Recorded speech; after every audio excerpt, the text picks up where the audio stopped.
Buenos días, hoy Pepe Tudela, muchas gracias por asistir. Pepe trabaja en la Fundación Manuel Jiménez Abad y conoces a Tita de sus visitas a Zaragoza. Estaba frecuentemente en Zaragoza, Tita, y creo que también tiene una relación importante con esta ciudad y con la gente de Zaragoza y contigo. Y ya te doy la palabra. A ver un poco cuándo fue eso que le viste la primera vez y qué relación tiene con la Fundación Manuel Jiménez Abad y si tenía una implicación y bueno, todo esto. Y hablar también de Mario Pelling, que también le Uy, conozco de esos tiempos. bueno, para mí es un auténtico placer poder contribuir a la memoria de Dieter. Como ya te comenté, no es que mi relación fuese particularmente intensa, pero sí que desempeñó un papel significativo en lo que al final ha sido la fundación, aunque de una manera muy indirecta. Y además, después de conocerlo, lógicamente conoces a gente que lo ha conocido y a gente que te transmite lo que fue su labor durante la transición. Yo soy letrado de las Cortes de Aragón y desde el año 2002 secretario general de la Fundación Jiménez Abad, que se crea en ese año. La fundación tiene un origen muy desdichado, que fue el asesinato de Manuel Jiménez Abad por parte de ETA.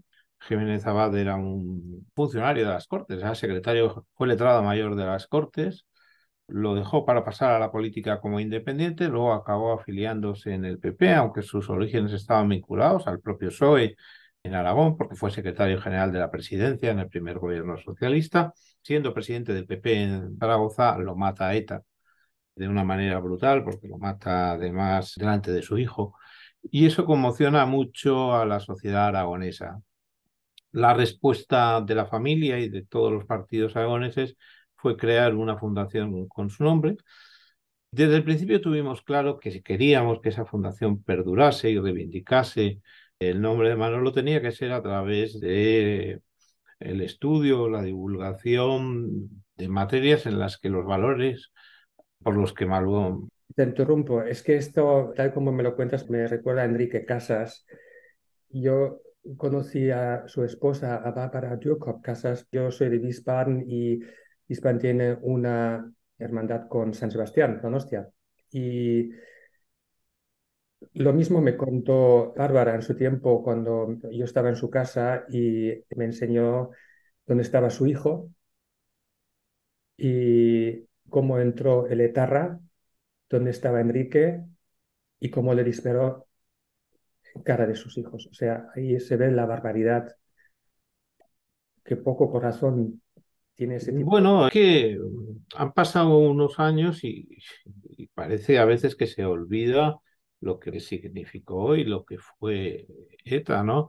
Manuel Jiménez Abad iba al fútbol con el hijo de 16 años. Entonces le pegan dos tiros por la espalda y ya viendo el hijo todo, lo rematan en el suelo.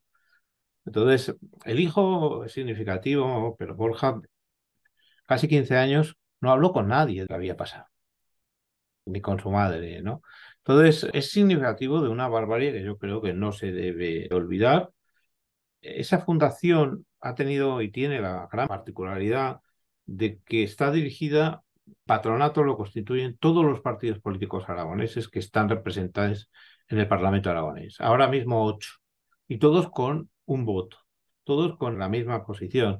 Eso es una garantía de pluralismo y de equilibrio que no hay, creo, en ninguna otra institución similar y que nos ha permitido al mismo tiempo ganarnos prestigio por el rigor académico y prestigio también por esa neutralidad.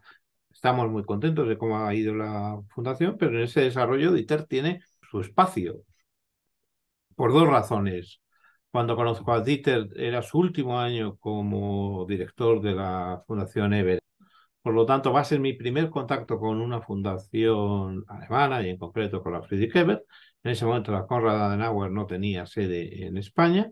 Y en segundo lugar, porque me va a presentar a un joven estudiante alemán que se había quedado en España como consecuencia del Erasmus y que ha tenido también un papel en el desarrollo de la fundación, que es Mario Kelly. es curioso que un pequeño encuentro al final diese de sí mucho. A partir de allí tuvimos una relación personal no intensa, relativamente fluida. Asistió a varias jornadas, comimos juntos. Cuando vino Diego Valadez de México, pues pasamos un día formidable los tres juntos, con Diego recordando su etapa mexicana. Y luego yo he podido valorar en el ámbito de mi especialidad, el derecho constitucional, pues también lo que significó Dieter Konecki, tanto en la parte, en la dimensión política de la transición, como en una dimensión más institucional, más académica. El mundo del derecho constitucional le debe mucho porque ayudó a forjar los cimientos, los primeros congresos, tuvo participación incluso en un congreso importante sobre la legislación electoral del que nació nuestro actual régimen electoral. Es decir, en ese ámbito también he podido conocer a gente que conoció bien a Dieter y todos ellos guardan un espléndido recuerdo de él como persona y en segundo lugar valoran mucho lo que fue su influencia en la España de esos años, que esto me parece una dimensión que hay que reivindicar. Muy bien, pues aquí estamos a ver toda esta historia. Muchas gracias también por el contacto que me diste a México. No tenemos tiempo de hacerlo en este año, pero seguramente a partir de enero vamos a empezar algún interview y me da la oportunidad de entrar en la parte latinoamericana, que aquí hasta ahora nadie ha tenido contacto y esto abre un abanico muy amplio porque Amplísimo. Bueno, la biografía de Dieter amplísima. tengo las relaciones hacia Alemania y hacia España, pero me falta toda esta parte. Y también lo que todavía hoy no sé, a ver cómo se va a poder organizar, será ver también a ver si hay documentación del tiempo cuando Tita estuvo en la cárcel. 10 años de vida que ha estado ahí en Praga, en la cárcel, y por qué, por qué y de qué manera le metieron ahí. Esto es tan impresionante que habría que mirarlo bien, porque aquí se ve muy bien cómo fue política después de la Segunda Guerra Mundial. Y esto también me interesaba ponerlo un poco en valor. Es testimonio de un tiempo.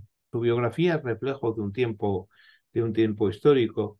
Bueno, hay personalidades singulares en las que la historia se refleja y yo creo que en la biografía de Dieter se refleja, por supuesto, una parte de lo que fue la historia del siglo XX europeo, pero también, y también muy en especial, de lo que ha sido la historia de España, de lo que significó la transición, de algo muy, muy importante que deberíamos estudiar más, que es la influencia de algunos países, pero muy especialmente de Alemania en el proceso de la transición española. Es decir, sin la ayuda decisiva del SPD, la historia del PSOE seguramente hubiese sido otra.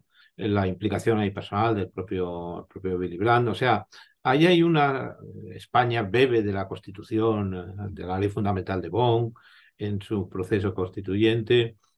Todo eso es muy importante y al mismo tiempo yo creo que en un momento en el que domina la polarización, los radicalismos, en donde el acuerdo es desdeñado directamente, en donde se prima el enfrentamiento por el enfrentamiento, ese tiempo, ese momento y una figura como la de Dieter representan lo contrario, representan la necesidad del acuerdo, la construcción de la política desde el acuerdo. Y eso, reivindicar eso hoy estaría muy cómodo con la política que se puede ver, no solo en España, ¿eh? Sí, aunque Tita tenía siempre mucha paciencia. Él no estaba de acuerdo con uno y con lo otro, pero pocas veces que no intentaba de buscar un diálogo, aunque había una posición tan contraria. Yo creo que tiene que ver un poco también con los años de cárcel, cuando intentaba tener una relación con los que le oprimían. Y aún así, es que, claro, lo llaman creo que el síndrome de Estocolmo, como quieras. Mm. Su rol era siempre de crear puentes, de ver Pero, cómo se claro, puede. Alex, eso eso se conecta con lo que fue la transición española. Es Sí, decir, la transición española, muchos protagonistas habían sufrido exilio, habían sufrido persecución, incluso tenían muertos en sus casas. o mi familia también, todo eso. O sea, en muchas familias se notó esto. Sí, claro, Habían sufrido eso, pero sin embargo pudo la voluntad de concordia y de puente. Precisamente porque eran perfectamente conscientes del horror de lo que había sucedido, sabían que eso no podía suceder y que había que construir algo diferente. Pero a veces hoy se dice, no, es muy difícil llegar a un acuerdo España entre el PP y el PSOE. Bueno, mucho más difícil lo sería en el año 77, 78, 79, ¿no? Las heridas eran de otra naturaleza. No es que fuesen más importantes, es que eran de otra naturaleza.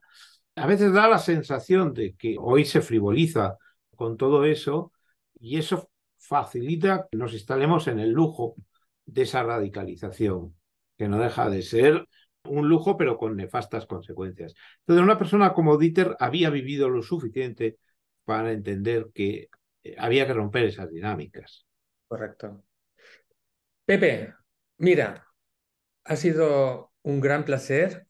Vamos a seguir este proyecto.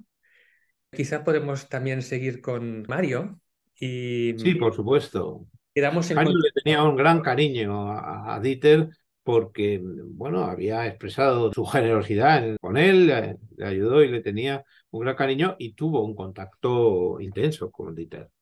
Sí, perfecto. Y no sé si también tienes contacto con Pilar, también saludos de mi parte. Antes de iniciar todo este proyecto, pregunté a Pilar si estaba de acuerdo y estaba muy de acuerdo. Y quizá la puedes comentar que ya hemos tenido entonces ya 11 interviews que se pueden ver y quizá, bueno, le anima de mirarlo. Muy Muy bien. bien, pues Pepe, muchas gracias y Y hasta pronto. gracias a ti por esta oportunidad, Alex. Te mandaré el contacto. Vale. Gracias.